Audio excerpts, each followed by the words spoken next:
Thank you for joining us for Conversations in Hematology Oncology. During this segment, we'll be discussing case studies to illustrate best practices. I'm Matthew Lunning, Associate Professor from the University of Nebraska Medical Center, and I'm joined today by my friend and colleague, Dr. Gilles Sauls, Chief of Lymphoma Service at Memorial Sloan Kettering Cancer Center in New York. You know, I can think of the last 5 follicular lymphoma, new patient visits, and they're all different, Gilles. It's just mind-blowing these days of how just diverse, follicular lymphoma is, from your active surveillance patients to those who have low burden disease and, but still can't get to bed at night knowing that they have lymphoma. Those who have disease that you would think about treating and they're like, I'm asymptomatic, I don't want to be treated. And those who come screaming in there and you biopsy them and you're like, golly gee, this smells like large cell lymphoma, but the biopsy, despite an excision, continues to be follicular lymphoma. I'm just impressed by the diversity of this disease and how it can, really kind of, you're walking in the door thinking it's going to give you one presentation and then you get another. Well, I think what you say is very important. We do see patients which have very different needs, and we need really to sit with the patient to discuss, to evaluate the patient, to evaluate how they live, what are their expectations, what do they want to do, and discuss that. We also have to evaluate the disease. And right now, PET-CT is a major tool to see what are the patients, obviously, who have a large tumor burden, but also those with a high SUV that smell something that may not be appropriate without chemo. So when we discuss with the patients that are reluctant to have any chemo, bendamustine or CHOP with rituximab or eventually obinutuzumab, we are then with patients with a chemo-free option. So what is available now is rituximab single agent, or if you get approved by your insurance, and that may be depending on the place, R-square, it's in the NCCN guideline as a high level. So I think I haven't had difficulty of getting it approved, and I like it, but that's on the table. So, rituximab single agent, I will say, when patients are really in need of therapy, I rarely use it.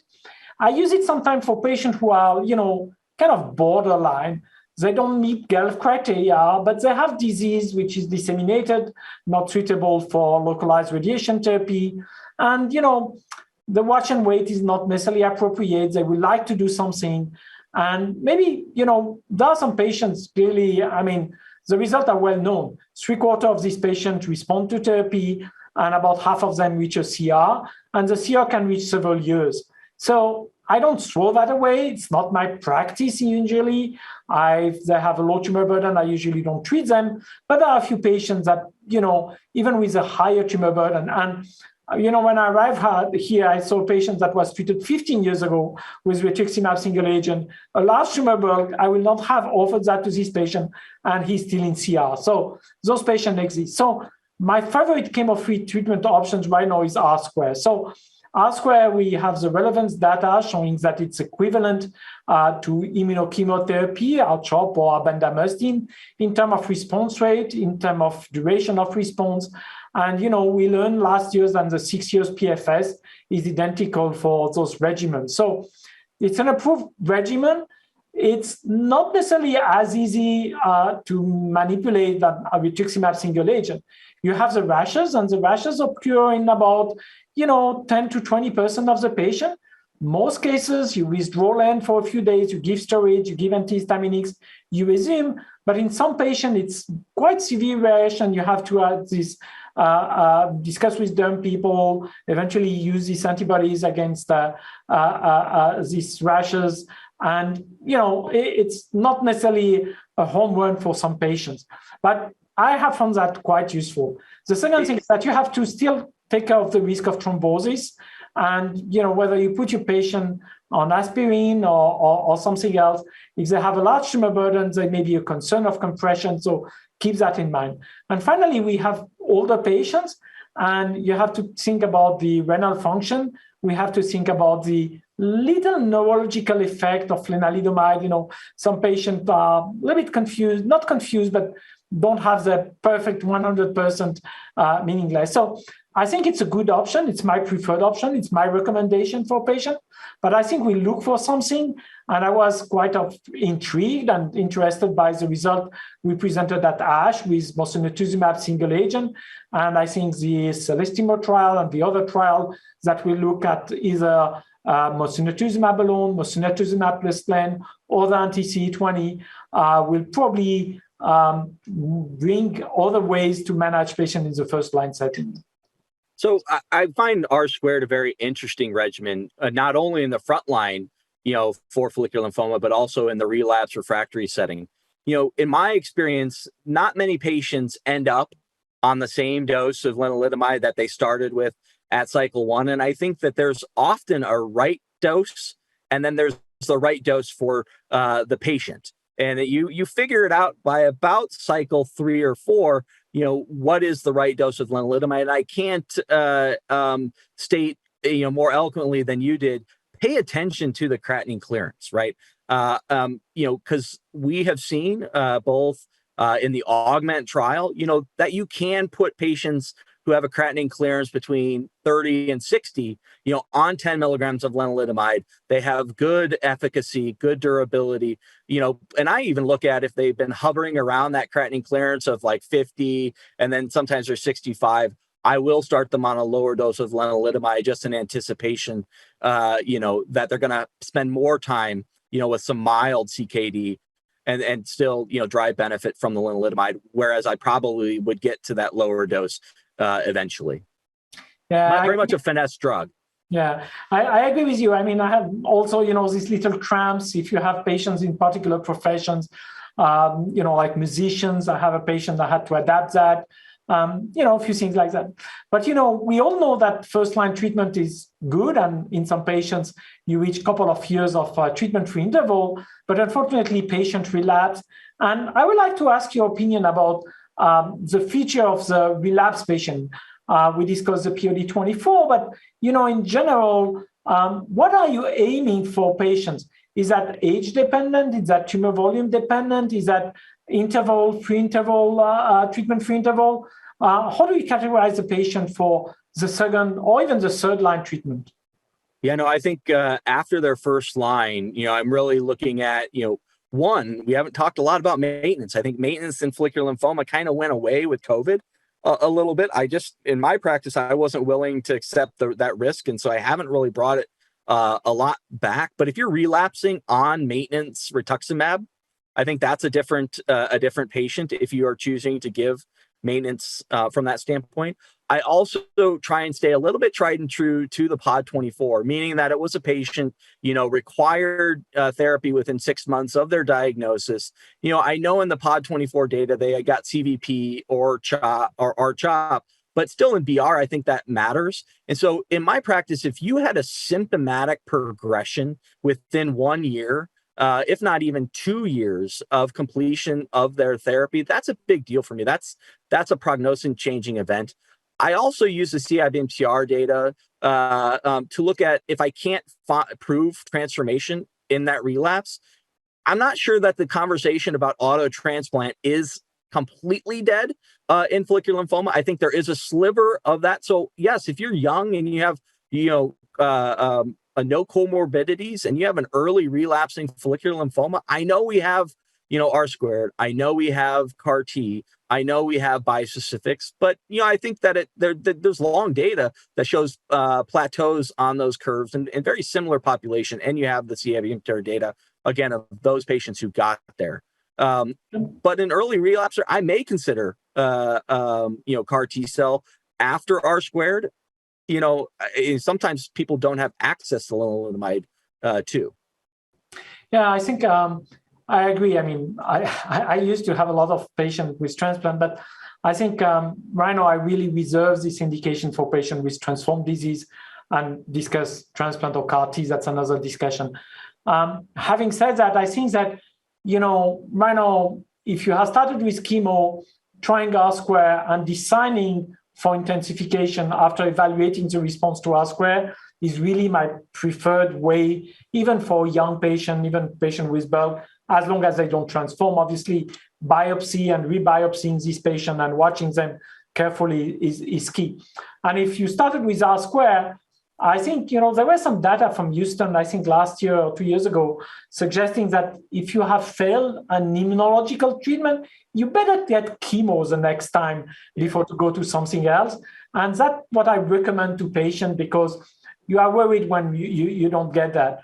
So I think right now, you get into third line. And for me, third line, then we have CAR-T approved. So if I really want to treat this patient, I will probably prefer to treat him or her with CAR-T, reaching this high response rate, not have it to debulk too much, rather than with auto transplant. We also know that, auto transplants, they have this long-term, side effects, the risk of MDS, the cardiac toxicity, a few things like that. There was a recent papers.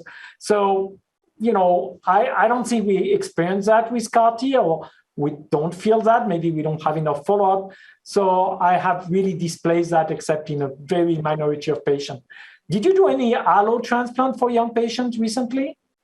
I have not done an allo transplant in follicular lymphoma for a very long time.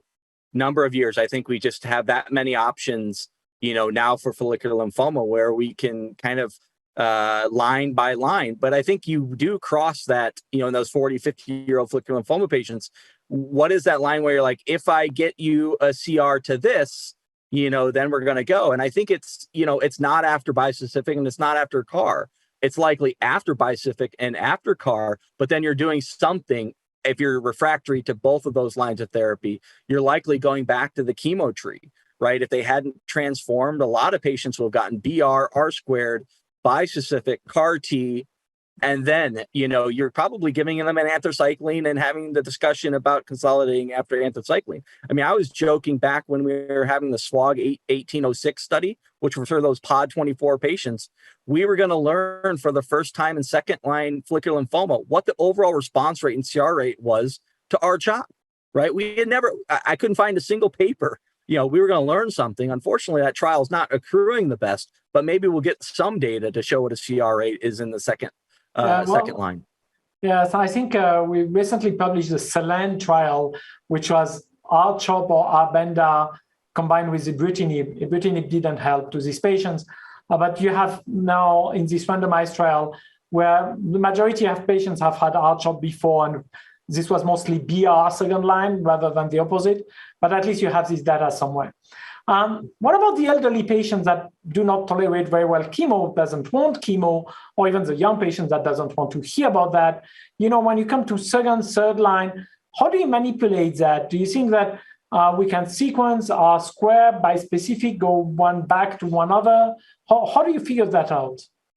Yeah, I think with mosunetuzumab in the mix, here, I think it's moving up in our armamentarium. I don't think it's going to sit in the third line setting, but it appears to be a very well tolerated regimen. I think that it spans, that young, fit, all the way to frail and advanced age individual as an agent that can get in and treat follicular lymphoma.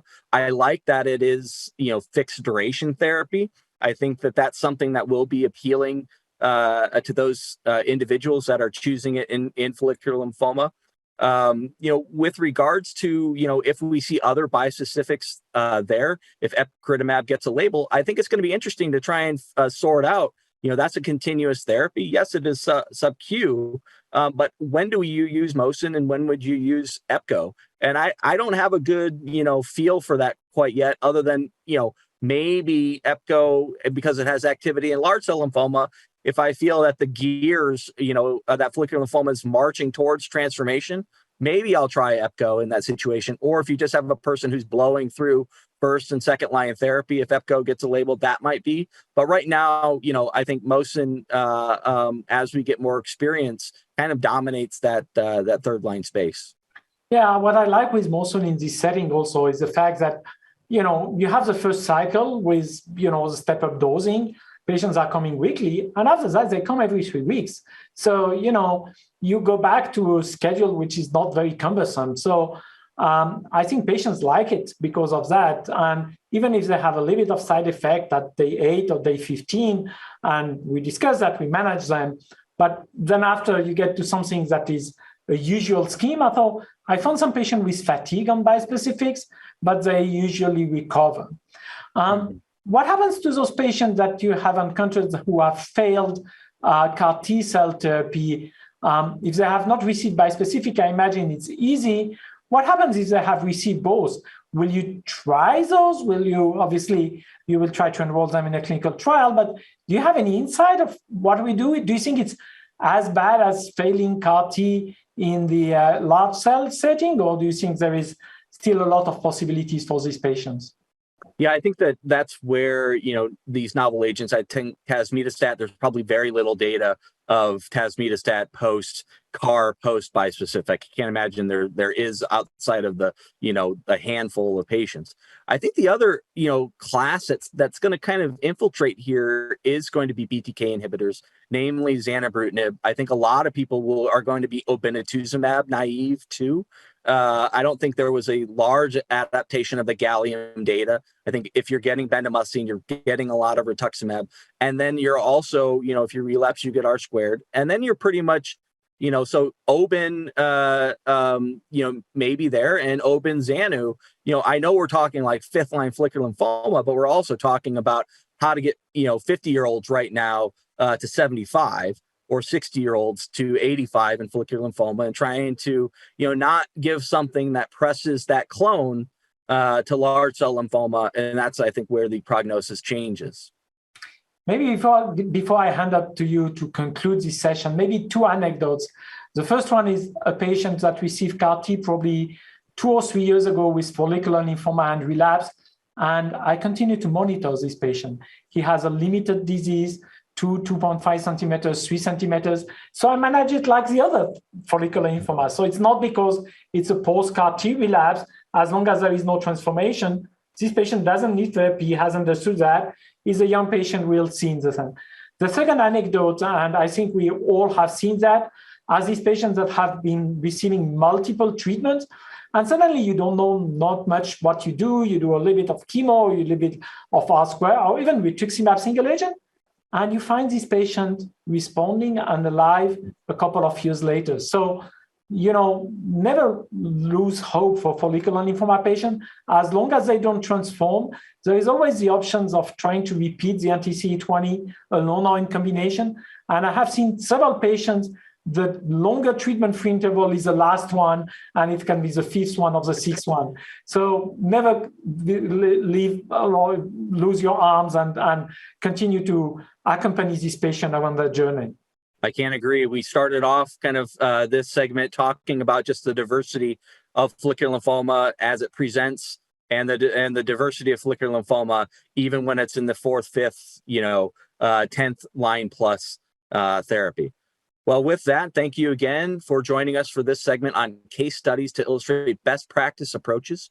Please be sure to click on the landing page for this activity to claim your AMA, ANCC, ACPE credit, access supplemental slides, as well as other topic segments and case scenarios.